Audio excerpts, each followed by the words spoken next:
Hello বন্ধুরা, আমি অনু। Update with অনু চ্যানেলে তোমাদের স্বাগত। আমি চলে এসেছি বধুয়া সিরিয়ালের আপডেট। বধুয়া সিরিয়ালে তো দেখা যাচ্ছে যে পেখম টমটম আর পমপমের জন্য দুটো ক্যাডবেরিজ কিনেছে, যেটা দেখে আবির অবাক। বলে কিনা আজকে ওই দুজনের জন্য পেখম এত বড় বিপদ থেকে বেঁচেছে, তাই ওদেরকে দেবে না। এটা কি হয়? কিন্তু কি বিপদ সেটা সে আবিরকে বলে না, কারণ সে চায় না যে আবিরের দিদি ভাই আবিরের কাছে ছোট। এইদিকে পেখম আর আবির মিলে পৌঁছে গেছে নিশার কাছে বলে গিয়ে যে আমি জানি রনরের ভয়ে তুমি এরকম পাল্টি খেয়েছো, কিন্তু তুমি বিশ্বাস করে আমাকে বলতে পারো, আমি কিন্তু কাউকে কিচ্ছু জানাবো না। তুমি কি চাও না ওই মানুষটা শাস্তি পাক? দিনের পর দিন অন্যায় করে যাবে, তুমি মেনে নেবে? তুমি একটু সাহায্য করো। কিছুতেই নিশা মুখ খোলে না। এরপর নিশার মা বেরিয়ে আসে, আবির আর পেখমের সাথে বাজে ব্যবহার করে। বলে কিনা আমার মেয়ে বেঁচে আছে, এটাই আমার কাছে অনেক, আমাদের ক্ষমতা নেই, তাই ওই মানুষের সাথে আমরা লড়তে পারবো না, আপনারা দয়া করে বেরিয়ে যান, আমার মেয়েকে আর ডিস্টার্ব করবেন। এত বুঝাবার সত্ত্বেও যখন নিশার মা বুঝলো না, তখন আবির আর পেখম ওই বাড়ি থেকে বেরিয়ে গেল। এরপর আবির আর পেখম চিন্তায় পড়ে গেছে যে আমরা তো একটা প্রমাণ পেয়েছিলাম, সেই প্রমাণটাও হাতছাড়া হয়ে গেল, আমরা লড়বো কি করে। ঠিক সেই সময় চন্দননগর থেকে ফোন আসে আর জানতে পারে যে চন্দননগরে কিছু প্রমাণ লুকিয়ে আছে, সেইটাকে এনে যদি আমরা কোর্টে প্রেস করতে পারি তাহলে আমরা এই লড়াইতে জিততে পারি। এখন আবির আর পেখম চন্দননগরে যাবার ডিসিশন নিয়ে ফেলেছে। এইগুলো তারা উকিল, পুলিশ সবার সাথে কথা বলে নেয়।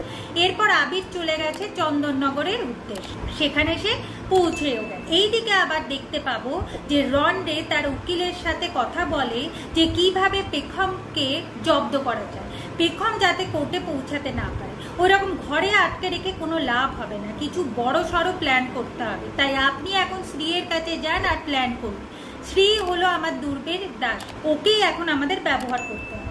উকিল চলে এসেছে শ্রীয়ের কাছে এসে বলে এরকম ঘর বন্দি করে রেখে কোনো লাভ হবে না, কিছু বড় সড়ো প্ল্যান করুন যাতে পেখম কোর্টে গিয়ে পৌঁছাতে না পারে। শ্রীকে কিডন্যাপের প্ল্যানটাও উকিলই বলে দেয়, আর শ্রী উকিলের কথা অনুযায়ী কাজ করতে থাকে। এরপর আমরা দেখব পেখম শ্রীয়ের পাতা ফাঁদে পা দিয়েও ফেলল। কি হয় না, চন্দননগরে পৌঁছে যখন আবির জানায় যে আমি চন্দননগরে পৌঁছে গেছি, এরপর আমি প্রমাণের জোগাড় করতে বেরিয়ে গেছি, ঠিক সেই সময় পেখম আবিরের ফোনটা রেখে অন্য একটা ফোন ধরে আর তাতে জানতে পারে যে দিদি ভাইয়ের বড় অ্যাক্সিডেন্ট হয়েছে, কিন্তু বাড়িতে কেউ নেই। তাই পেখমই ছুটে যায় যে দিদি ভাইয়ের কি হয়েছে সেটা তো দেখতে হবে। পেখম বেরিয়ে যাওয়ার পর শ্রী খুব আনন্দ পায়, বলে বেচারা মেয়ে, সে বুঝতেই পারলো না যে আমার পাতা ফাঁদে সে পা দিয়ে ফেললো। সত্যি তো, সে আমার বিরুদ্ধে গেছে ঠিকই, তবে যদি জানতে পারে যে আমার বিপদ হয়েছে তখন পেখমকে কেউ আটকে রাখতে পারে। তাই তো পেখম গেছে। তোমায় অনেকবার সাবধান করেছিলাম পেখম, তুমি সাবধান হওনি, তাই আমাকে এই প্ল্যানটা করতেই হবে। আগামী পর্বে দেখা যাচ্ছে যে এখন তো পেখম অ্যাক্সিডেন্টের জায়গায় পৌঁছে গেছে, কিন্তু জানতে পারে যে সেখানে কোনো অ্যাক্সিডেন্ট হয়। ঠিক যখনই সে ফিরে আসছিল, কিছু লোক পেখমের মুখ চাপা দিয়ে বলে এরপর অ্যাক্সিডেন্ট হবে, কারণ পেখমের মুখ চাপা দিয়ে পেখমকে কিডন্যাপ করার চেষ্টা করে। কিন্তু শেষমেশ কি তারা এই প্ল্যানে সার্থক হবে? পেখমকে কি তারা কিডন্যাপ করতে পারবে? কি হতে চলেছে সেটা দেখতে হলে স্টার জলসা এবং স্টার জলসা এইচডিতে বধুয়া সিরিয়ালে চোখ রাখতে হবে। আমার এই ভিডিওটা দেখবার জন্য আর আপডেট উইথ অনু চ্যানেলের পাশে থাকবার জন্য অসংখ্য ধন্যবাদ।